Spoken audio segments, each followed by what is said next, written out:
আল্লাহ রাব্বুল আলামিন সূরা হজ্জের ৭৮ নম্বর আয়াতে বলে দিয়েছেন, মিল্লাতা আবিকুম ইব্রাহিমা হুয়া সাম্মাকুমুল মুসলিমিন।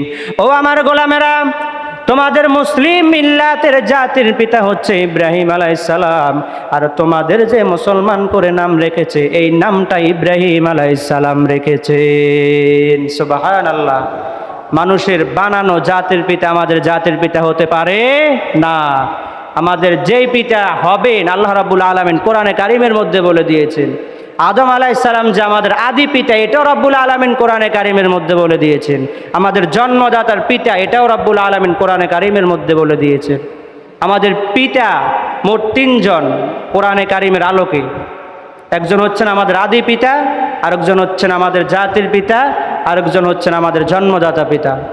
রব্বুল আলামিন কোরআনে কারিমের মধ্যে বলেন, ইয়া বানি আদম লা ইয়াফতিনান্নাকুমুশ শাইতান কামা আখরাজা আবাওয়াইকুম মিনাল জান্নাহ।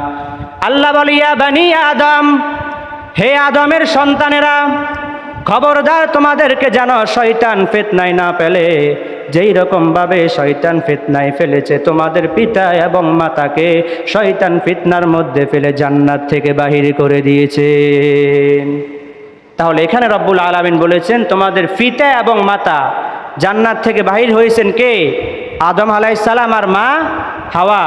তাহলে রব্বুল আলামিন এটাও কোরআনে কারিমের মধ্যে বলে দিয়েছেন যে তোমাদের আদি পিতা আদম আলাইহিস সালাম আর জাতির পিতা ইব্রাহিম আলাইহিস সালাম। আবার আমাদের জন্মদাতার পিতা এটাও রব্বুল আলামিন কোরআনে কারিমের মধ্যে বলে দিয়েছেন।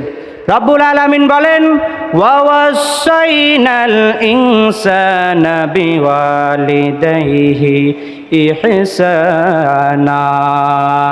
আর আমি আমার গোলামদেরকে বলে দিলাম, খবরদার তোমরা তোমাদের পিতা মাতার সাথে সদ্ব্যবহার করবা। কেমন সদ্ব্যবহার করবা? রব্বুল আলামিন কোরআনে কারিমের মধ্যে ওটাও বলে দিয়েছেন, ওয়াকুর রব্বিরহামহুমা কামা রব্বায়ানি সগীরা। তোমরা আল্লাহর কাছে বলো, আল্লাহ আমাদের পিতা মাতা যেই রকম ভাবে আমাদেরকে ছোটবেলায় লালন পালন করেছে, আপনিও আমাদের পিতা মাতাকে ওই রকম ভাবে রহমত বর্ষণ করুন। সুবহানাল্লাহ।